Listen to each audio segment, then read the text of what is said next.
Greetings, weary traveler. Can I offer you some guilt that you aren't drawing right now in this already trying time? Well, too bad, because I don't have any for you.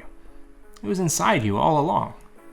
Wow. So you probably fall into one of three camps. You're either trying to get back into drawing after a long time and really struggling with it, or you haven't even tried to get back into it because of some anxiety tied to it. Or third, it's been like 2 days and you're already putting pressure on yourself for not drawing again. It's gonna be okay, my number 3 friend. No matter where you fall, this video is some help, some strategies, and some counterattack mind games. So picture for a second an incredibly fit athlete, like a weightlifter or runner that trains every day, is in peak physical condition. They've got like a big race or meet on the calendar, and then for a full month ahead of the meet, they just stop. How well are they going to do when their peak performance is expected of them? Sure, it might be true that a weightlifter has, at a certain point, been able to lift 400 pounds, but does that mean that they could do so at the drop of a hat after a month of inactivity? You might be thinking, of course they can't, it just doesn't make logical sense, and if the weightlifter started crying and complaining that they just aren't a good weightlifter anymore, that there's some deep personal failing of theirs, you'd likely be really quick to dismiss their shortcoming, not as one of personal value, but of circumstance. You took a month off, my guy. Don't worry, this video is not about how you need to drop what you're doing and start drawing again right this second. There's a good chance you're already putting way too much of that pressure on yourself, and it's most likely impacting you negatively. It's making it harder for you to return from a break. Instead, this video is about having the right perspective on returning to your creative practice, a couple of different strategies that can get you back on the horse, and the actual value, not danger, of being off the horse to begin with.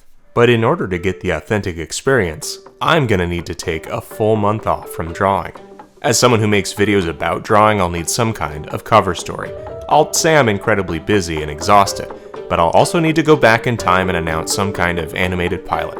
I'm sure they'll eat that right up. So the nice thing is that during my break, the majority of my energy was still being put toward the creative pursuit of working on the Stormfellers animated pilot, and working in 3D ends up being pretty functionally different than drawing mechanically, but it's at least still enough of a creative pursuit that I'm not completely out of practice in that respect.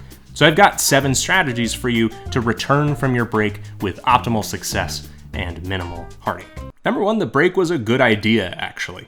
Despite the incredibly hustle-centric culture and the feeling of constant motion we get from seeing other people sharing their work, it is neither good nor advantageous to work so hard for so long without any kind of break.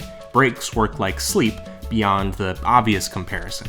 When we sleep, the first few hours are spent restoring our bodies physically, but the last few hours of sleep, after about 6, are spent restoring ourselves mentally. Fun fact, in that time, our brain washes itself, killing cells that contribute to dementia and Alzheimer's. Yeah, that was all I needed to hear to stop pulling all-nighters. So think about this. When you take a short break from doing something like drawing, say in the evening or over a weekend, it helps to restore you physically, just like the first bit of sleep. You're pretty much refreshed to resume the same activity. But when you take a longer break, you're able to get more clarity and awareness of what's really important to you in your work thanks to the distance. When was the last time you looked at your work, thought about why you're doing it, and evaluated whether or not it's really the best or most authentic version of itself that it can be? It might even be that part of your reason for taking a break in the first place was because you were feeling a lot of friction and dissonance in this area. A break from making videos helped me to get clarity there, and the same has been true of drawing. We'll come back to this in a later strategy. Remember that rest is a natural and necessary part of any creative process. It takes time to get intake instead of simply outputting constantly. Number 2, cool it with a catastrophizing. Whether you've actually picked up the pencil again or not, it's very easy to get like that weightlifter that hadn't trained in a month. Down on ourselves, worried that we can't do it anymore, that we've lost our touch.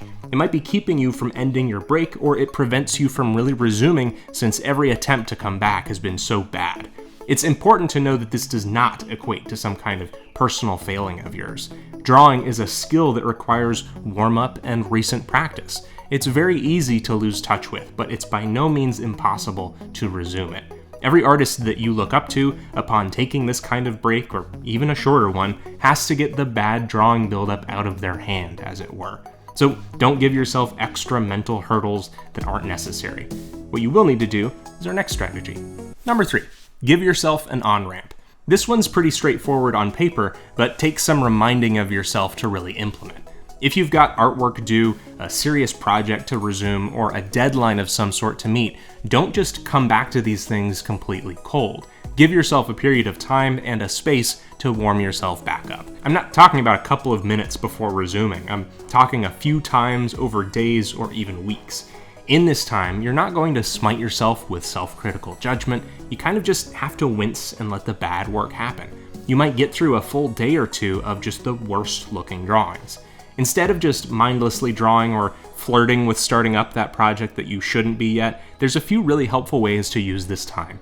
And these are them. Number 4, make fun things. You know, for fun.